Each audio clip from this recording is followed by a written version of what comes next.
J'ai une question pour toi. Comment on fait pour être confiant dans une situation qu'on n'a jamais vécue, qu'on vit pour la première fois, et être assez confiant pour le montrer, l'extérioriser et surtout réussir? Et si tu sais pas, c'est pas grave, parce que je vais te l'expliquer.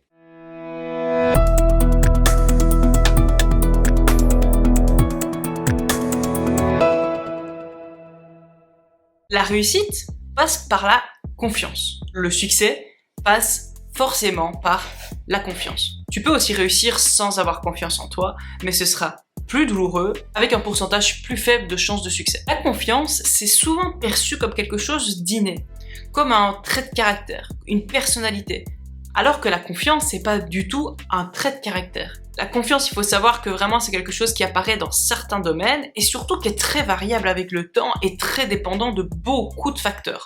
Des facteurs internes et des facteurs externes au niveau de l'environnement.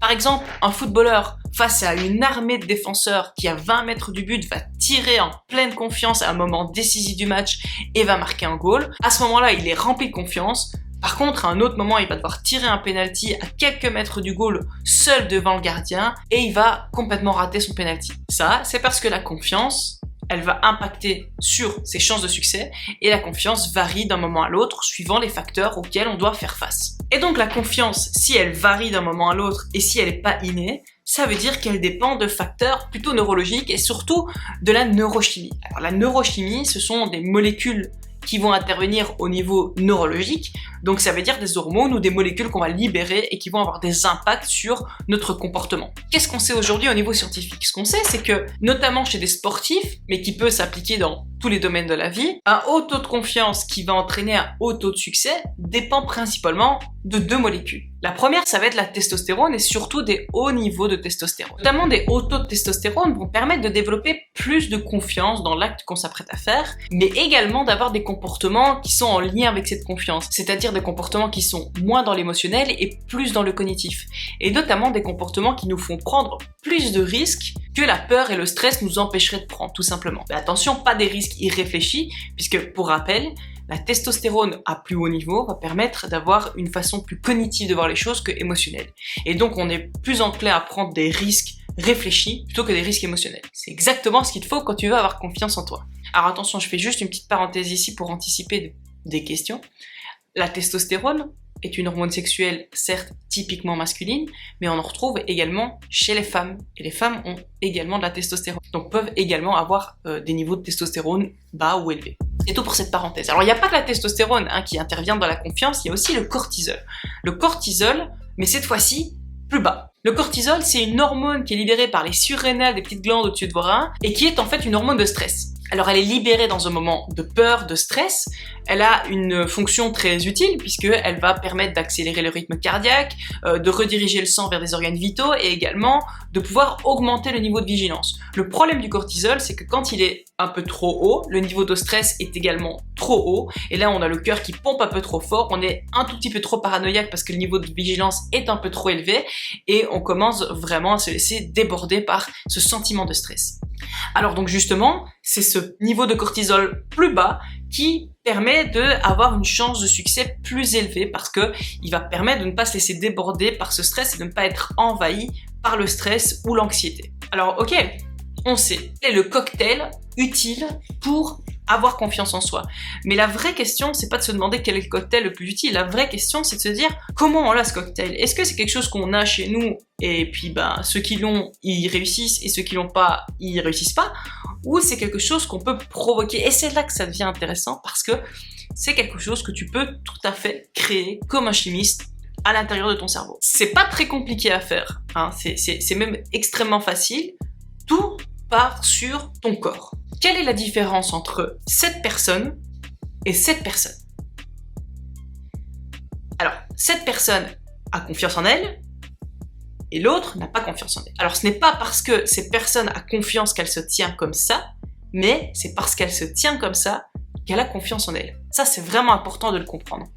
Les scientifiques, ils se sont rendus compte d'une chose complètement dingue. C'est que c'est pas juste ton cerveau qui produit des molécules et donc qui vont induire des émotions qui vont être retransmises dans ton corps, mais tu peux aussi faire le chemin inverse. C'est-à-dire adapter ton corps pour envoyer des signaux à ton cerveau pour que lui-même produise les molécules dont tu as besoin.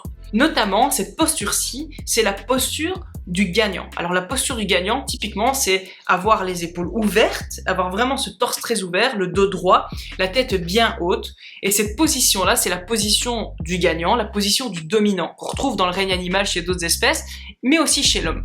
Cette position, des gens qui ont confiance en eux vont l'avoir naturellement. Et toi, si tu l'as pas naturellement, et que tu l'adoptes à un moment crucial, eh bien tu vas envoyer un signal à ton cerveau. Tu vas envoyer comme signal à ton cerveau que la situation, tu es là sous contrôle, que tu la domines, et que donc, il n'y a pas de raison d'avoir peur.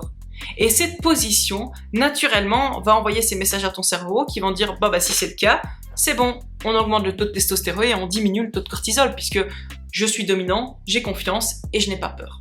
Et c'est comme ça que tu vas arriver vraiment à tricker ton cerveau et à retourner un petit peu la façon dont tu vas percevoir les choses et dont lui va envoyer les messages. À ce petit cocktail que tu viens toi-même de créer simplement en te levant de ta chaise, tu peux encore rajouter quelque chose d'explosif et qui vraiment est le summum pour déclencher et manipuler cette neurochimie au niveau de ton cerveau et déclencher une impulsion de confiance. Lorsqu'un tennisman, moins bien classé que son adversaire, gagne un premier jeu, deuxième jeu, et puis commence à avoir une balle de break, et puis gagne un set, et à ce moment-là, ce tennisman, tu le vois dans un tel état où il est prêt à tout casser, et il gagne tout ce qui suit juste après.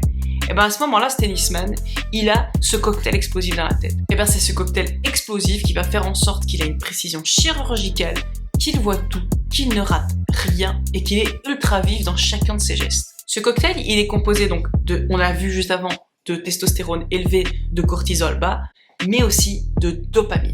La dopamine, c'est une hormone de plaisir qui notamment intervient dans le circuit de la récompense. Le circuit de la récompense, c'est lorsqu'on fait quelque chose et qu'on réussit ce qu'on fait et que directement cette dopamine, c'est vraiment cette hormone de plaisir qui est libérée et qui a cette sensation de plaisir pour nous. Donc quand on gagne un jeu, quand on réussit quelque chose, eh ben on a vraiment ce shot de dopamine qui est libéré et qui nous fait du bien. Quand la dopamine est élevée, l'activité cérébrale va se concentrer d'autant plus au niveau du cortex préfrontal, donc la partie en avant du cerveau, et va nous permettre de prendre de meilleures décisions, d'être plus réfléchi et d'être, comme avec la testostérone, moins dans l'émotionnel et d'être beaucoup plus cognitivement impliqué dans ce qu'on fait. Ce qui fait que le tennisman qui a gagné 2-3 fois, il a augmenté son niveau de dopamine grâce à ce circuit de la récompense, et ce niveau de dopamine fait qu'il est beaucoup plus concentré encore sur ce qu'il fait, et donc il devient meilleur.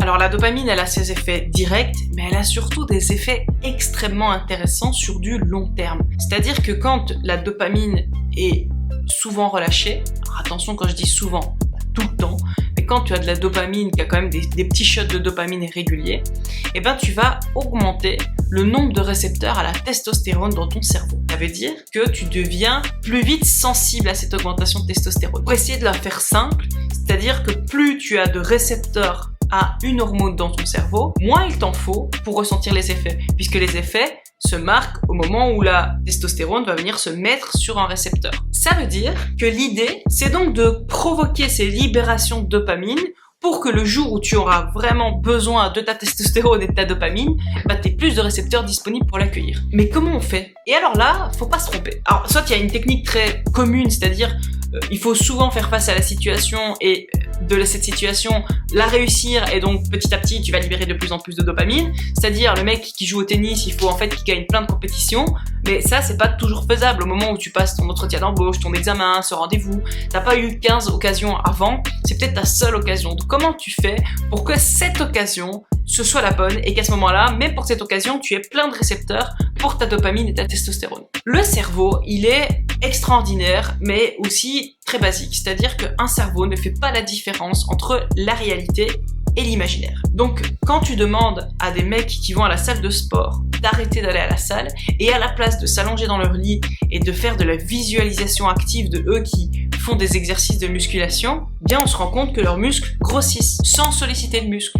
Juste en s'imaginant solliciter le muscle. Et donc, ce que tu dois être capable de faire, c'est de lui montrer, ou en tout cas de lui faire croire que tu vis des moments de libération de dopamine. Et donc c'est là que la méditation et la pleine conscience interviennent, où c'est utile de préparer à l'avance tes moments de stress ou des moments où tu vas avoir besoin de confiance, où tu vas juste t'asseoir, prendre de profondes respirations, fermer les yeux et visualiser ce moment plein de succès. Visualiser que tout se passe comme tu en rêves. Mais comme tu en rêves, tout se fait vraiment naturellement. Tu te sens même extrêmement bien, t'as même pas envie que ce moment s'arrête.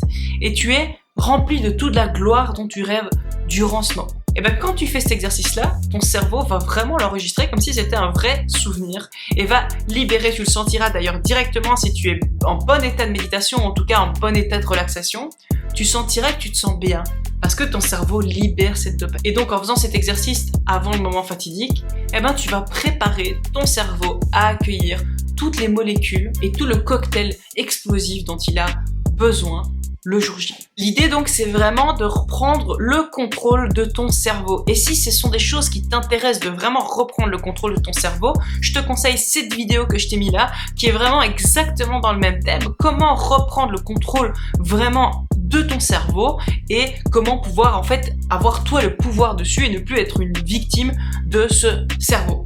En tout cas, si cette vidéo t'a plu et si c'est quelque chose qui te plaît, n'oublie pas de me le dire dans les commentaires ou de laisser un j'aime. Je te remercie en tout cas d'être resté jusqu'ici et d'avoir assisté à cette vidéo.